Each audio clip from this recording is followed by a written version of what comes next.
Henri Bergson a écrit un ouvrage qui s'appelle Le Rire. Il y donne une définition du rire, des manières de créer le rire, et il explique quel est le rôle social du rire également. Le rire a trois caractéristiques fondamentales.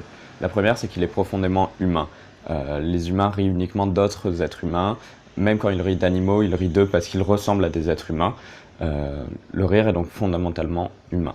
La seconde, c'est que le rire, le comique, s'adresse uniquement à l'intelligence, pas du tout aux émotions. Quand on est impliqué émotionnellement dans quelque chose, quand on ressent de l'empathie pour quelqu'un, on ne va pas rire de lui. Il faut une absence d'émotion pour pouvoir rire. La dernière caractéristique, c'est le fait que le rire soit quelque chose de social, qui se transmet très facilement entre individus et qui n'arrive qu'en société, qu'entre différents êtres humains. Bergson nous donne aussi une définition fondamentale, celle du comique. Pour Bergson, la vie nécessite en permanence une certaine souplesse, une adaptation, soit face au monde naturel, soit face au monde social. L'être humain est sans cesse obligé de revoir son comportement, d'assimiler de nouvelles informations et d'agir en conséquence. C'est pour ça que d'après lui, ce qui est drôle, c'est l'absence de cette souplesse, c'est-à-dire une certaine raideur. Une raideur qui peut être à la fois dans les gestes, ou dans le comportement, ou dans le caractère, ou dans le langage. Et sa définition, c'est donc que le comique, c'est du mécanique plaqué sur du vivant. Enfin, Bergson explique qu'il y a une fonction sociale au rire. Il pourrait donc être apparu grâce à l'évolution, à la sélection naturelle. Le rire, pour lui, est en fait une punition qui sert à corriger certains comportements sociaux. Si quelqu'un a un comportement asocial, inadapté socialement, les gens vont rire de lui. Et il va petit à petit modifier son comportement pour faire cesser ses rires. Son livre Le Rire est séparé en trois parties. Une première qui traite du comique de gestes et de formes, une seconde qui traite du comique de situation et de mots, et une troisième qui traite du comique de caractère. Concernant le comique de gestes et de formes, Bergson explique que ce qui est drôle, c'est ce par quoi on peut définir et imiter une personne. Ça peut être par exemple des défauts physiques, le fait de boiter ou d'être borgne, du coup on appellera la personne le borgne ou la boiteuse. Il explique aussi que certaines choses sont drôles par ressemblance à d'autres choses qui sont drôles elles-mêmes. Il explique même que deux visages qui ne sont drôles ni l'un ni l'autre peuvent devenir drôles par leur ressemblance. Ça vient du fait que ça prive l'être humain de son individualité propre, de sa spécificité, et ça le réduit à une copie de quelqu'un d'autre, une copie de quelque chose d'autre. Dans cette section, il donne trois éléments comiques. Le premier, c'est la substitution de l'artificiel au naturel. La seconde, c'est toute chose qui attire l'attention sur le physique alors que le moral est en jeu.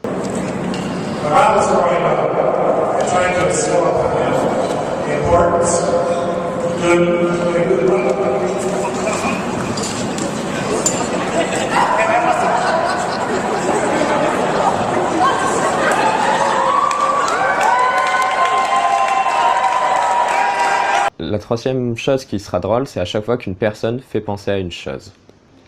Dans la deuxième partie de son livre, Bergson s'intéresse au comique de situation et de mots, et en fait il va transposer ce qu'il découvre dans le comique de situation vers le comique de mots. On se rappelle que la définition de Bergson du rire, c'est du mécanique, de la raideur plaquée sur du vivant. Du coup, pour découvrir ce qui est drôle dans le comique de situation, il va donner trois caractéristiques essentielles à la vie, c'est-à-dire une situation naturelle et non drôle, et il va en déduire trois éléments du comique de situation. Les trois propriétés qu'il donne à la vie, qui sont pas forcément vraies d'un point de vue scientifique, mais qui sont sûrement vraies dans l'inconscient collectif, c'est l'unicité, l'irréversibilité et la non-interférence des séries. Par unicité, il veut dire que toute chose dans la vie est unique. Tout être humain est différent d'un autre être humain, tout arbre est différent d'un autre arbre, la foudre ne tombe jamais deux fois au même endroit, l'histoire ne se répète jamais, tout est toujours différent. Par irréversibilité, il veut dire que la vie ne revient jamais en arrière. On ne rajeunit pas. Une personne qui est morte ne reviendra jamais à la vie. Une fois qu'on a brûlé un arbre ou détruit une maison, on ne peut plus annuler le processus. Par la non-interférence des séries, Bergson veut dire que chaque élément vivant est séparé des autres. Les chiens ne se reproduisent pas avec les chats. Deux personnes sont strictement séparées, leur esprit ne se mélange pas, etc. En inversant ces trois propriétés essentielles qu'il donne à la vie, il va déduire trois éléments hautement comiques. L'opposé de l'unicité, c'est la répétition. Le comique de répétition, on voit très bien ce que c'est, ça fonctionne assez bien. Le comique de répétition, on voit très bien ce que c'est, ça fonctionne assez bien. L'opposé de l'irréversibilité, c'est l'inversion. Dans le comique de situation, on le voit avec par exemple l'inversion des rôles, l'inversion des costumes. Et l'opposé de la séparation stricte entre tous les éléments vivants, c'est l'interférence des séries. En gros, c'est le quiproquo. le fait qu'une même situation puisse être comprise de deux manières différentes et soit vécue de deux manières entièrement différentes en même temps. Lorsqu'il s'attaque au comique de mots, Bergson va transposer tous les éléments comiques qu'il a découverts précédemment dans le comique de mots, et c'est ce qu'on va voir. Par exemple, l'élément comique qui consiste à attirer l'attention sur le physique alors que c'est le moral qui est en jeu, peut être transposé au comique de mots. À ce moment-là, ça devient l'opposition entre sens propre et sens figuré sur laquelle on peut jouer. Sa définition du mécanique plaqué sur du vivant peut aussi être transposée au comique de mots. Elle correspond à l'insertion d'un mot inattendu et hors de propos dans une phrase consacrée qui serait par exemple une formule de politesse ou un proverbe. Chacun chez soi et les hippopotames seront bien gardés. Ouais, c'est vrai ça! L'inversion, découverte dans le comique de situation, se transpose aussi très bien au comique de mots. On peut par exemple inverser des syllabes comme dans la contrepétrie, ou des mots entiers, voire des phrases. On peut aussi inverser dans une phrase celui qui fait l'action et celui qui la subit. L'interférence des séries passe aussi très facilement dans le comique de mots, avec par exemple le calembour ou le jeu de mots. Ce sont des phrases qui sont construites de manière à pouvoir être comprises de différentes façons en même temps. Enfin, la répétition devient la transposition lorsqu'elle passe dans le comique de mots. Elle consiste à transposer un élément d'un cadre de langage dans un autre. Ça peut par exemple être le registre de langage, soutenu ou courant. Ça peut être le ton, formel, informel. Ça peut être l'exagération qui consiste juste à utiliser le registre épique pour un sujet anodin. Ça peut être l'utilisation d'un vocabulaire professionnel dans une situation de la vie de tous les jours. Mais ça peut aussi être le fait de jouer entre le réel et l'idéal.